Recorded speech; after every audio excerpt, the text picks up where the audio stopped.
Assalamualaikum warahmatullahi wabarakatuh. Kita lanjut anak-anakku dengan sub berikutnya, yaitu mengenai trigonometri pada sub nilai fungsi trigonometri pada masing-masing kuadran.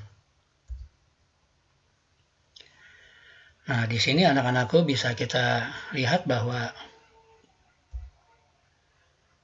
pembagian kuadran ada 4, yaitu kuadran 1 sudut-sudutnya di antara 0 derajat sampai 90 derajat. Di antara 0 derajat dan 90 derajat. Di mana pada kuadran 1 ini semua fungsi trigonometri bernilai positif. Kemudian yang kedua, yaitu pada kuadran 2, sudut-sudutnya berada di antara 90 derajat dan 180 derajat. Mungkin anak-anakku bisa pahami bahwa pada kuadran 2 ini yang bernilai positif hanya sinus. Fungsi yang lain yaitu kosinus dan tangen bernilai negatif. Demikian juga kebalikannya. Kebalikannya itu apa? Mungkin di sana ada sekan, ada kotangen, mungkin bernilai negatif. Berikutnya, anak-anakku, kita lanjut sudut-sudut pada kuadran 3, yaitu sudut yang terletak di antara 180 derajat dan 270 derajat. Dan anak-anakku bisa pahami bahwa pada kuadran 3 yang bernilai positif hanya fungsi tangen. Artinya, fungsi yang selain daripada tangen, yaitu bernilai negatif. Mungkin fungsinya di sana apa? Ya mungkin fungsi sinus dan kosinus bernilai negatif. Kemudian yang terakhir, yaitu sudut yang berada pada kuadran 4, yaitu sudut di antara 270 derajat dan 360 derajat. Pada kuadran 4 ini yang bernilai positif hanya fungsi kosinus. Jadi dua fungsi yang lainnya beserta kebalikannya, yaitu sinus dan tangen, semuanya bernilai negatif. Nah, anak-anakku bisa pahami bahwa sudut-sudut 0 derajat, 90 derajat, 180 derajat, dan 270 derajat, atau mungkin kembali lagi ke 0, yaitu 360 derajat, mungkin itu adalah sudut-sudut yang berada di perbatasan. Kita lanjut berikutnya anak-anakku dengan perbandingan trigonometri untuk sudut-sudut berelasi. Yang pertama, sinus 90 derajat dikurangi A itu sama dengan kosinus A, rumus-rumusnya. Yang kedua, kosinus 90 dikurangi A sama dengan sinus A. Dan tangen 90 derajat dikurangi A sama dengan kotangen A.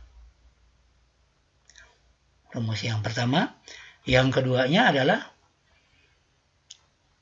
sinus 90 ditambah A sama dengan kosinus A. Kosinus 90 ditambah A sama dengan negatif sinus A. Tangen 90 ditambah A sama dengan negatif kotangen A. Nah, di sini Bapak beri warna merah anak-anakku, karena hampir semua pekerjaan kita nanti ke depan tidak menggunakan rumus ini. Nah, mungkin juga nanti ada rumus-rumus yang tidak Bapak tulis.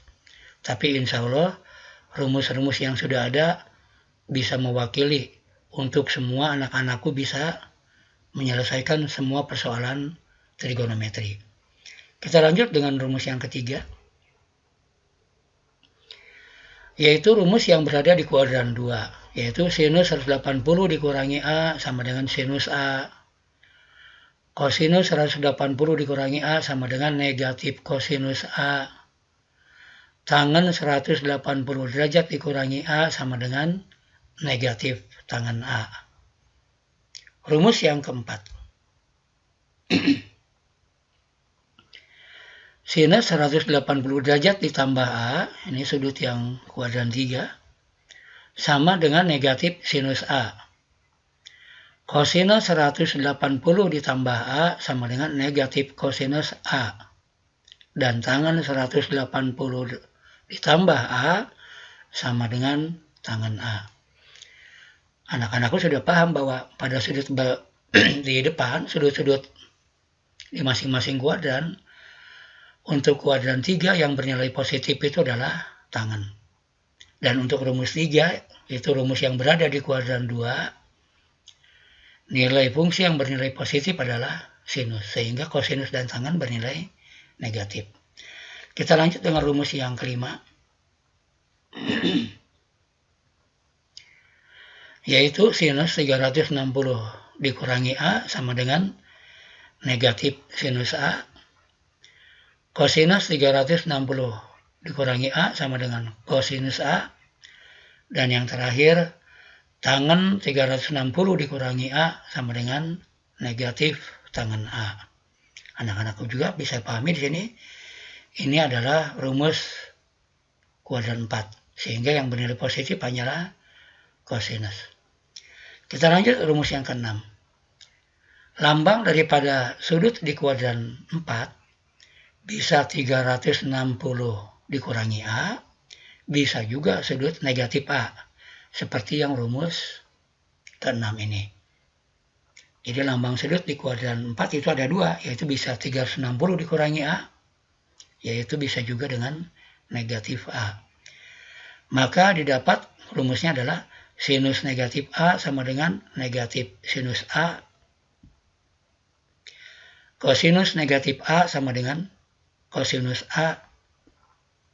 Tangen negatif A sama dengan negatif tangen A. Nah, mungkin rumus-rumusnya semuanya ada 6. Dan kita akan lanjut anak-anakku dengan beberapa contoh soalnya.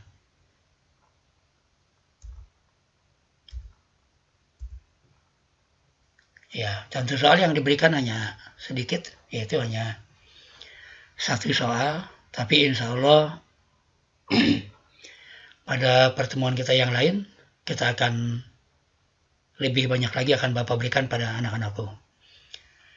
Kita lihat contoh soal nomor 1 dari 1 soal.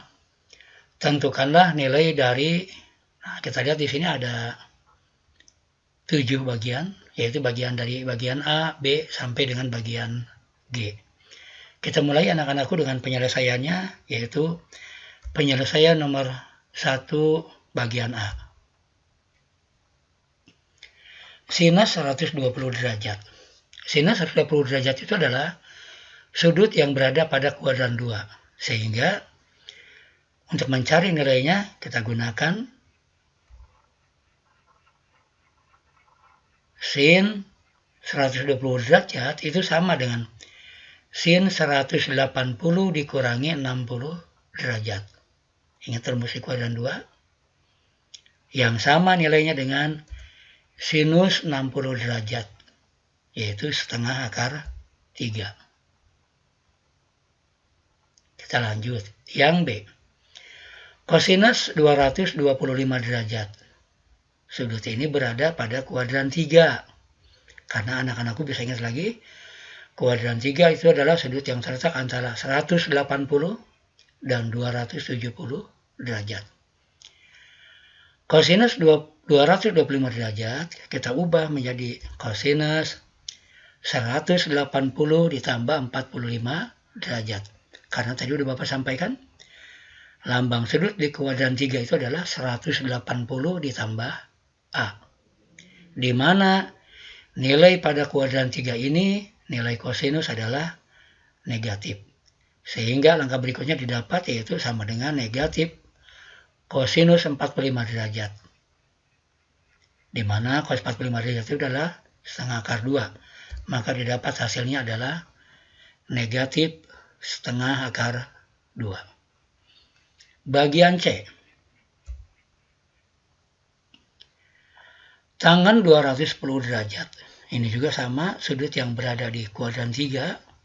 Sehingga tangan 210 derajat bisa kita buat dalam bentuk tangan 180 ditambah 30 derajat. Yang sama dengan tangan 30 derajat.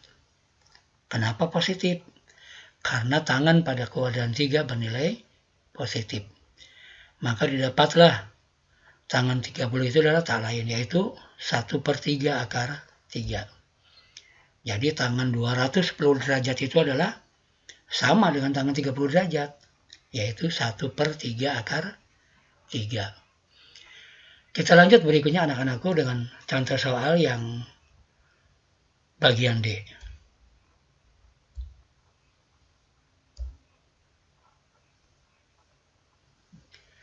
Satu dikurangi 2 sin kuadrat 120 derajat. 1 dikurangi 2 dikali sin 120 derajat itu sama dengan sin 60 derajat, yaitu setengah akar 3. Setengah akar 3 dikuadratkan, yaitu 1/4 dikali akar 3 dikali akar 3. Maka didapat nanti adalah 3/4. Nah, maaf sekali ini buat anak-anakku yang masih kurang lancar untuk mencari sinus 120 derajatnya, tidak ada salahnya. Kita gunakan cara seperti yang ada di contoh nomor 1 di bagian A sampai dengan C. Kita lanjut berikutnya. 1 dikurangi 2 dikali 3/4. Nah, 2 dikali 3/4 itu adalah 3/2. Sehingga didapat nanti langkah berikutnya adalah 1 dikurangi 3/2. 1 itu sama dengan 2/2 dikurangi 3/2. Maka didapat hasilnya adalah negatif 1/2. Kita lanjut anak-anakku dengan contoh yang bagian G, bagian E. 2 kosinus kuadrat 135 derajat dikurangi 1. Nah, anak-anakku, kembali ingatkan untuk rumus di kuadran 2 untuk mencari cos 135 derajat. Mungkin anak-anakku bisa pahami kosinus 135 derajat itu sama dengan kosinus 180 dikurangi 45 derajat. Tapi ingat, di kuadran 2 nilai kosinus itu adalah negatif.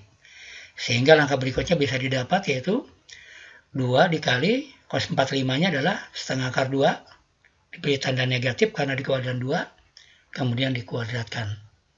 Dikurangi 1. Maka didapat negatif setengah akar 2 kalau dikuadratkan adalah negatif setengah dikali negatif setengah 1/4. Akar 2 dikali akar 2 adalah 2. Sehingga didapat hasilnya adalah negatif setengah akar 2 kalau dikuadratkan itu adalah setengah. Negatif setengah akar 2 dikuadratkan adalah setengah. Maka didapat langkah berikutnya adalah 2 dikali setengah dikurangi 1. 2 dikali setengah itu tak lain yaitu 1 dikurangi 1. Maka didapat hasilnya adalah 0. Kita lanjut dengan contoh soal bagian F. Kosinus kuadrat 135 derajat dikurangi sinus kuadrat 240 derajat.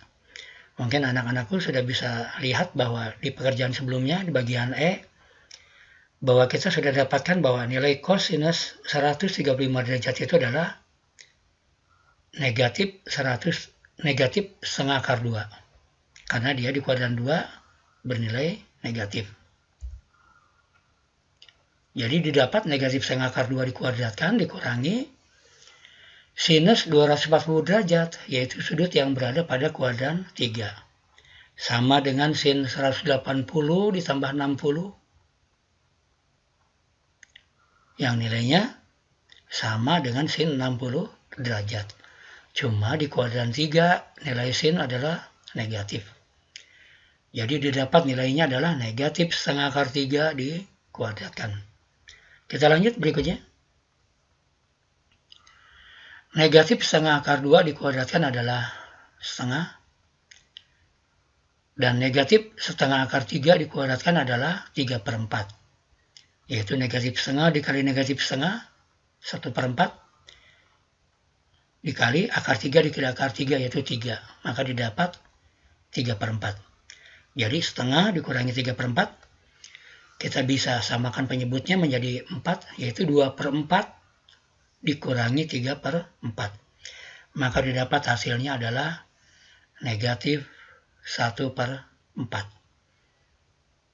Kita lanjut dengan bagian yang terakhir anak-anakku dari contoh soal nomor 1 ini, yaitu tangan 210 derajat ditambah tangan 30 derajat sama dengan 1 dikurangi tangan 210 derajat dikali tangan 30 derajat. Tangan 210 derajat itu adalah berada di kuadran 3, yang lambangnya adalah tangan 180 ditambah 30, yang sama dengan nilai dari tangan 30. Dan kebetulan tangan di kuadran 3 bernilai positif. Jadi tangan 210 derajat itu sama dengan tangan 30, yaitu 1/3 akar 3. Ditambah tangan 30-nya 1/3 akar 3, dibagi 1 dikurangi tangan 210-nya 1/3 akar 3, dikali tangan 30, yaitu 1/3 akar 3. 1/3 akar 3 ditambah 1/3 akar 3, kita jumlahkan koefisiennya, maka didapat menjadi 2/3 akar 3, dan penyebutnya adalah 1 dikurangi 1/3 akar 3 dikali 1/3 akar 3. 1/3 dikali 1/3 adalah 1/9. Akar 3 dikali akar 3 adalah 3. 1/9 dikali 3, maka didapat hasilnya adalah 1/3. Jadi penyebutnya 1 dikurangi 1/3. 1 dikurangi 1/3 itu sama dengan 2/3. Nah, gitu ya. Jadi didapat langkah berikutnya adalah 2/3 akar 3 dibagi 2/3. Kita tinggal bagi 2/3-nya dengan 2/3, atau kita coret, maka didapat hasilnya adalah 1 dikali akar 3, yaitu akar 3. Selesai yang sudah anak-anakku untuk pembahasan perbandingan trigonometri untuk sudut di berbagai kuadran dan sudut-sudut berelasi. Insya Allah kita akan lanjut dengan contoh-contoh soal dan latihannya di pertemuan yang akan datang. Sekian dulu anak-anakku, semoga bermanfaat. Wassalamualaikum warahmatullahi wabarakatuh.